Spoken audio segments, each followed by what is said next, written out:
दोस्तों नमस्कार, मैं सोनक मिश्रा आपका बहुत बहुत स्वागत करता हूं आप सबके अपने चैनल पर। दोस्तों आप सब लगातार सुबह से निगाह गड़ाए बैठे हुए थे कि एमपी हाई कोर्ट में आज क्या हुआ है, तो उसी को अपडेट लेकर मैं आ चुका हूं। वीडियो में पूरी बात करेंगे। उससे पहले निवेदन करेंगे, चैनल पर अगर आप लोग नए हैं तो चैनल को लाइक शेयर सब्सक्राइब करके बेल आइकन प्रेस कर लीजिएगा। ध्यान देने वाली बात है कि आज 4 अक्टूबर जो कि एमपी हाई कोर्ट में इसकी आज सुनवाई होने वाली थी। मैंने सुबह भी आपको अपडेट दिया था, सुनवाई हो रही तब भी मैंने आपको अपडेट दिया। अब सुनवाई खत्म हो चुकी है, उसके अपडेट में क्या क्या हुआ वो पूरी बात को लेकर चर्चा करेंगे। उससे पहले मैं निवेदन करूंगा, जितने हमारे छात्र हैं हमें देख रहे हैं, आप सबसे रिक्वेस्ट है, हम्बल रिक्वेस्ट है, चैनल को सब्सक्राइब कर लीजिए मेरे भाई, क्योंकि आप सबके लिए बहुत ही ज़्यादा मेहनत किया जाता है। क्योंकि दोस्तों हर चीज़ सर्च करना पड़ता है, हर चीज़ देखना पड़ता है, अपडेट क्या आ रही है, क्या आपको बताया जाए विद इन मिनट, कितने समय के अंतराल में आपको थोड़ा समय बचाते हुए हर अपडेट आप तक आसानी से पहुंचानी होती है। ऐसे में चैनल को सब्सक्राइब करना बिल्कुल भी ना भूलिएगा मेरे भाई, क्योंकि आपके लिए मेहनत किया जा रहा है। ठीक है, अब बात करते हैं कि आखिरकार आज डीएड बनाम बीटीसी के जो मुद्दा चल रहा था एमपी हाई कोर्ट में, उसको लेकर क्या हुआ है। तो स्टेप बाय स्टेप मैं सारे पॉइंटों पर चर्चा करूंगा। मैंने सारी चीज़ें लिख लिया है और यहाँ पे मैंने पॉइंट आउट कर लिया है, सारे बिंदु मैंने चर्चा करूंगा। और जो मैंने यहाँ पे लिखा है, ठीक है, यहाँ पे आप लोग देख सकते हैं, सारी चीज़ें मैंने पॉइंट आउट कर लिया है और इस पर मैं चर्चा करूंगा आखिरकार ये सारे बिंदुओं पर क्या क्या बात हुई है। देखिए, शुरुआत में मैंने आपको बताया था कि इसकी जो केस की हियरिंग है 10 बजे के बाद स्टार्ट हो सकती है, और आप देख पाएँ 10:30 बजे से इस केस की स्टार्टिंग हो चुकी थी और लगभग 10:30 से 1 बजे तक इस चीज़ की सुनवाई हुई। लगभग दोस्तों मेरे भाई 10:30, 11:30, 12:30 लेट, लगभग 2.5 घंटा इसकी केस की सुनवाई होती है। और इस सुनवाई में जो पक्ष और विपक्ष के अधिवक्ता होते हैं, यानी बीएड और डीएलएड के जो अधिवक्ता होते हैं, लगातार वो बहस करते हैं। ठीक है, एक बार जज साहब उनकी बातों को सुनते हैं, एक बार उनकी बातों को सुनते हैं। देखिए, अब आप सबके बीच ये मतभेद फैलाया जाएगा कि इसमें जो बीएड वाले अधिवक्ता थे वो हार रहे थे। हमें पता है ये चीज़ आपको फैलाया जाएगा जैसे पिछली बार फैलाया गया, लेकिन नहीं मेरे भाई, इस बार भी मैंने आपको जैसे चीज़ों को बता रहा था जब सुनवाई हो रही थी, उस टाइम पर जो हमारे अधिवक्ता थे उन्होंने भी अपनी पूरी बातों को रखा, पूरी चीज़ों को रखा, वो बताए। ठीक है, अब बात कर लेते हैं क्या क्या चीज़ें हुई हैं शुरुआत से।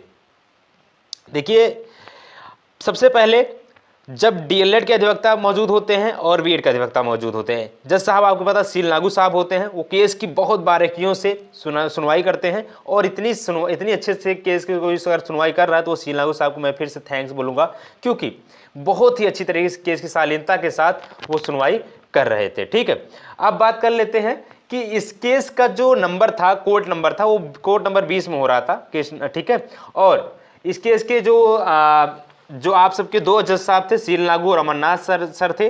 ठीक है ना, बीएड के एडवोकेट भी होते हैं और डीएलएड के एडवोकेट भी होते हैं। पिछली बार जैसे कि मैंने आपको बताया था कि आईए को लेकर के बीएड वाले बीएड के अधिवक्ता को घेरा जाता है, कहा जाता है कि बीएड के जो अधिवक्ता होते हैं आईए का जवाब नहीं दे पाते हैं। मैंने आपको बताया था कि आप सबके वकील जो हैं सरकारी अधिवक्ता जो आप सबके लिए लड़ाई लड़ रहे हैं। ठीक है, तो वहां पर आप लोग देख पा रहे हैं जो बीएड के अधिवक्ता हैं उन्होंने जवाब दिया और डीएलएड के अधिवक्ता ने भी जवाब दिया। अब बात करते हैं जवाब आखिरकार प्रत्यारोप क्या आया।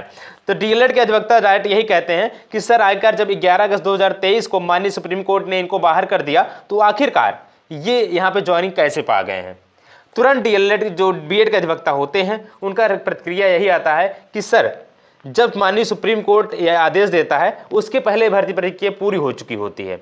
और जो आप सबके वेस्ट बंगाल का हाई कोर्ट कहता है कि कोई भी नोटिफिकेशन आने के पश्चात कि कोई भी, चाहे वो सुप्रीम कोर्ट चाहे हाई कोर्ट ऑर्डर देता है, उसमें वो हस्तक्षेप नहीं कर सकते हैं।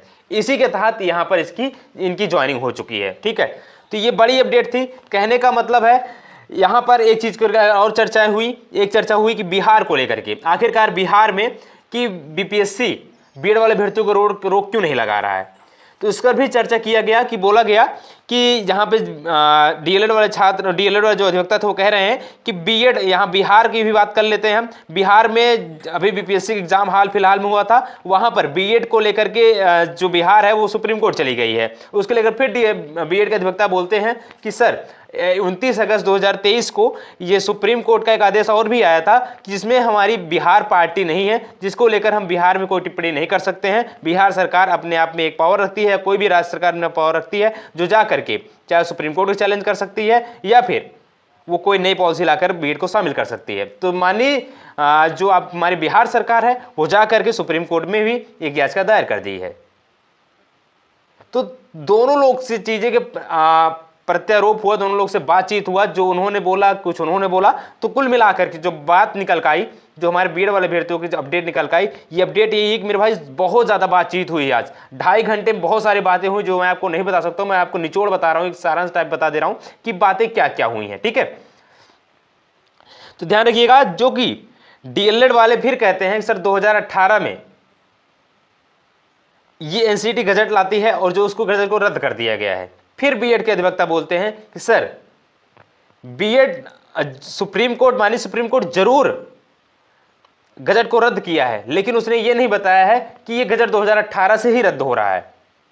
अभी आपको पता है एक क्लियरिफिकेशन याचिका पड़ी हुई है सुप्रीम कोर्ट में, उसको लेकर के हमारे अभ्यर्थी गए हैं, जिसको अभी उसकी पूर्णतया छानबीन नहीं हो पाई है, उसका फिर से भी इसको सुनवाई होगी, ठीक है, उस केस की।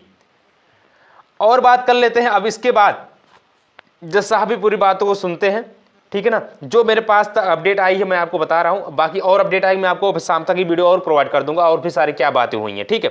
लेकिन अपडेट यही है आप सबके बीच में और यही सारी बातें हुई हैं आज के बीच में। लेकिन आप सबके बीच कुछ फैलाया जाएगा कि हाँ बीएड वाले अभ्यर्थी, जब बीएड के अधिवक्ता जवाब नहीं दे पाए, बीएड के अधिवक्ता भाग रहे थे, बीएड के अधिवक्ता डेट मांग रहे थे, बहुत सारे बीच आपके बीच अफवाह फैलाए जाएंगे, क्योंकि वो कौन होंगे, डीएलएड के सपोर्टर, डीएलएड के छात्र। मैं ये नहीं कह रहा हूं कि डीएलएड बाहर किया जाना चाहिए, मैं चाहता हूं कि दोनों लोग जैसे आपसी समझौते से जैसे पहले रहते थे, जैसे पहले एग्जाम देते थे, सेम उसी प्रकार से आप भी आइए, एग्जाम दीजिए, आपका बहुत बहुत स्वागत है, ठीक है।